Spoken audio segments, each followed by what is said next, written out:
높은 산에 오르면 산소 부족으로 조급하게 공기를 듬뿍 들이마시려 하지만 그럴 때일수록 숨을 내쉬어야 한다고 합니다. 숨을 내쉴수록 산소가 몸속에 들어오기 때문인데요. 우리의 인생도 마찬가지 아닐까요? 나 자신부터 베풀면 결국 돌아온다는 것을 기억하는 한 달 되길 바라며 서울소모병원 11월 뉴스 시작합니다. 서울소모병원 뇌은행이 본격 출범했습니다. 서울소모병원은 지난해 9월 뇌은행을 신설했으며 인력과 조직을 체계화해 이번에 개소식 및 축복식을 가졌는데요. 뇌질환의 원인을 규명하고 뇌질환을 예방하며 안전하고 효율적인 첨단 치료제 개발을 통해 생명 존중을 최우선으로 하는 가톨릭 이념을 구현하고자 서울소모병원 뇌은행을 개소하여 출범함을 선포합니다. 서울소모병원 뇌은행은 기증된 뇌조직과 임상경과 뇌영상 등을 통합해 퇴행성 뇌질환 예방과 조기 진단, 치료법 개발 연구의 허브로 자리매김할 예정입니다. 하늘에 계신 김수환 추경께서도 매우 기뻐하시는 거다, 저는 그런 생각을 하고 있습니다. 이번에 개설되는 뇌은행을 통해서 우리 서울소모병원이 인류의 마지막 도전 영역인 뇌과학과 뇌질환 연구 분야에 큰 기여를 하기를 바랍니다. 그래서 최초로 노벨상도 여기서 좀 나왔으면 좋겠다는 그런 기대도 해봅니다. 학교법인 가톨릭학원 상임이사인 손희송 주교는 서울소모병원 뇌은행에 성수를 뿌리고 축복했으며 뇌은행의 연구가 뇌질환으로 고통받는 많은 사람들의 치유로 이어지길 기원했습니다. 또한 개소식에서 손희송 주교가 뇌기증을 서약했는데요. 사무총장 김영국 신부와 보건정책실장 이경상 신부, 김용식 서울소모병원장과 김인범 뇌은행장 등 8명도 뇌기증 서약에 동참했으며 이번 뇌기증은 다음 세대를 위한 소중한 나눔이 실현되는 뇌기증 문화 확산의 계기가 될 것으로 기대됩니다. 서울소모병원에서 임신 25주 2일 만에 몸무게 840g으로 태어난 초극소 미숙아 네히미아 밀러가 신생아 중환자실에서 한 달 동안 집중 치료를 받고 미국 하와이 병원으로 무사히 이송됐습니다. 이번 신생아 이송은 서울소모병원의 안전한 진료 환경을 다시금 입증했으며 우수한 상급 신생아 중환자실 시스템으로 또 한 명의 귀중한 생명을 살리는 데 큰 기여를 했습니다. 네히미아는 태어날 당시 울음을 내지 못할 정도로 아주 약했습니다. 움직임도 거의 없었죠. 그래서 기도에 관을 넣는 등 집중 치료를 시작했습니다. 순간순간 모든 것이 아주 급박하게 진행이 됐었습니다. 네히미아가 우리 의료진 고생에 보답이라도 하듯 이송 때도 아주 씩씩하게 잘 버텨주었다고 들었습니다. 초극소 미숙아로 미국 병원에서도 견뎌야 할 일들이 더 많겠지만 부모님의 사랑과 의료진의 손길로 잘 극복할 수 있기를 기대합니다. 서울소모병원이 현대건설 이라크 카르발라 건설 현장에 의료진을 파견했습니다. 해외 건설 현장에서 우리 근로자에 대한 코로나19 확산이 우려되는 가운데 면역 저하 환자 감염질환 전문가인 이동건 교수가 의료진 파견단 대표를 맡았습니다.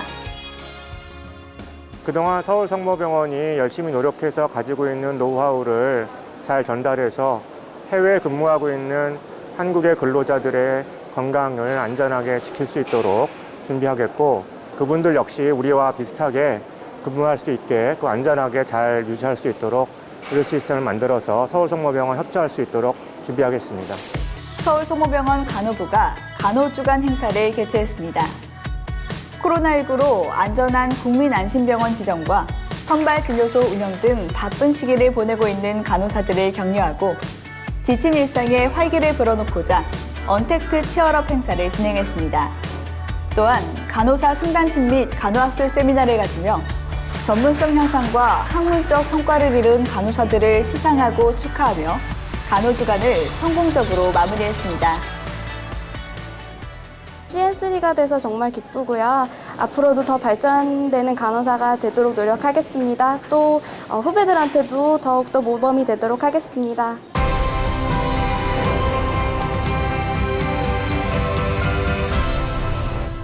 우리가 섭취한 음식을 소화하고 영양소를 흡수시키는 소화기관.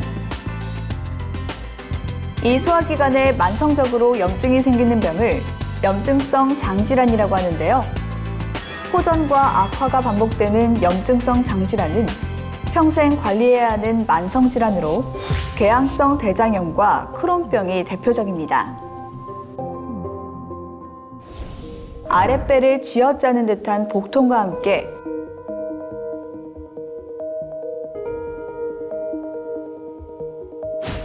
하루 수십 번씩 설사가 반복되고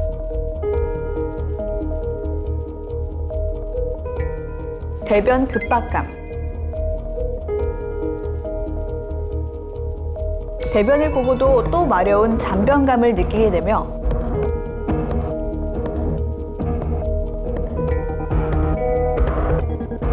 대변에 피가 섞여 나오기도 하는데요. 설사로 인한 영양 불균형으로 급격한 체중 감소가 나타납니다. 이러한 증상이 3개월 이상 장기적으로 지속되거나 반복될 경우 염증성 장질환을 의심해 봐야 합니다. 염증성 장질환을 치료하지 않고 오래 방치해두면 장협착이라든지 폐색, 천공, 대장암 등의 합병증이 발생할 수 있습니다. 염증성 장질환을 정확히 알고 치료받으면 정상인과는 다를 바 없는 생활을 할 수 있기 때문에 염증성 장질환 증상이 의심되면 전문의와 상담해서 적극적으로 자신의 질환을 이해하고 대처하는 것이 중요하다고 할 수 있습니다. 대장 점막에 염증과 궤양이 생기는 만성 염증성 장질환이 궤양성 대장염인데요. 사진 보면 여기는 정상이고요. 이 부위가 염증이 있는 부위입니다. 환자분이 보시기에도 정상적인 점막이 거의 안 보이고 지금은 한 중등도의 궤양성 대장염이시고요. 이런 경우에는 저희가 어떤 항염증제부터 빨리 치료를 시작을 하고 4주 이내에 그런 치료에 대한 반응이 없으면 다음 단계의 치료를 고려해야 합니다. 궤양성 대장염 치료는 장에 생긴 염증을 가라앉히면서 손상된 조직을 치유시켜서 설사, 혈변 또는 복통을 없애고 재발이 없도록 하는 것이 목표입니다. 내과적 치료법으로는 초기에는 염증을 조절하는 경구약제 또는 좌약을 사용하게 되고요. 급성기에는 스테로이드를 사용하게 되고 이러한 스테로이드를 통해서 가라앉은 염증을 유지하기 위해서는 면역 조절제 사용이 필요할 수도 있습니다. 이러한 면역 조절제까지 썼는데도 반응하지 않을 경우에는 생물학적 제제를 주로 주사로 맞게 됩니다. 그렇지만 환자분들의 경우에는 생물학 제제는 대부분 주사제여서 부담스러울 수가 있으신데요. 최근에는 먹는 경구약이 나오면서 효과도 주사제와 비슷해서 선택의 폭이 넓어졌습니다. 대장 점막의 일부가 주위 점막 표면보다 돌출해서 마치 혹처럼 보이는 병변이 대장 용종입니다. 크기도 크고 절제소 후에 합병증 발생 가능성 때문에 입원을 해서 절제를 받으시게 되고요. 방법은 대장 내시경하는 것과 똑같은 방법이고 진정 내시경을 통해서 내시경적 절제소를 받으시게 됩니다. 선종은 대부분 크기가 아주 크지 않은 경우에는 대장 내시경으로 절제를 할 수가 있습니다. 점막 아래쪽에다가 주사침으로 생리식염수를 넣어서 이렇게 쿠션을 만든 다음에 올가미로 포획을 해서 조인 다음에 전류를 흘려보내서 잘라내는 방식인데요. 초기 암의 경우에도 내시경으로 완전히 절제가 된 경우에는 추가적인 수술 없이 추적 관찰만으로도 충분합니다. 최근에는 효율적인 내시경 절제를 위해서 많은 기구와 기술들이 많이 개발이 되어서 2cm 이상의 큰 용종이나 초기 암도 안전하고 완벽하게 절제할 수 있습니다. 대장용종 환자의 치료뿐만 아니라 조기 대장암의 내시경적 치료에 힘쓰고 있는 대장종양과 염증성 장질환 치료의 권위자 조영석 교수. 저희들의 어떤 특정 질병에 대한 치료뿐만이 아니라 정신적인 지지를 통해서 환자분들이 정상적인 삶을 영위할 수 있고 이렇게 되는데 저희는 굉장히 큰 보람을 느끼면서 앞으로도 또한 더욱더 열심히 노력해서 환자분들과 잘 소통할 수 있는 그런 의사가 되고 싶습니다. 호전과 악화를 반복하는 염증성 장질환의 특성을 파악하고 환자 상태에 적합한 맞춤형 치료와 대장종양 환자들의 곁을 지켜온 장질환 명의 조영석 교수. 환자와 소통하며 환자 중심의 치료를 이어가며 희망을 전하고 있는 그는 오늘도 환자들이 건강한 삶을 영위할 수 있도록 최선의 의술을 펼치고 있습니다.